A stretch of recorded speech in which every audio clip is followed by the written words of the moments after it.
អូនហ្នឹងផលិតផលអីគេមានមុខជ្រុងមានមុខកោងមានលាយលក្ខអក្សរពីក្រោម content ផ្លាស់ប្ដូរបានច្រើនដងអាហ្នឹងជាប្រភេទផលិតផលអីគេដែរអូន Drivison LED billboard ឆាយ vision LED ជុំអូមានអក្សរពីខាងក្រោមដូចនៅយ័ន្តហ្នឹងមែន ហ្នឹងហើយ LED synchronize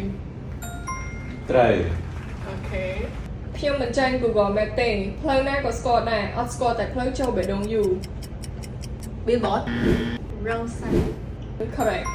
អូខេ តាមសួនឧស្សាហ៍ឃើញអូនប្រអប់ស្រឡូនគួរឲ្យតាក់ទាញ មានអូ standard furniture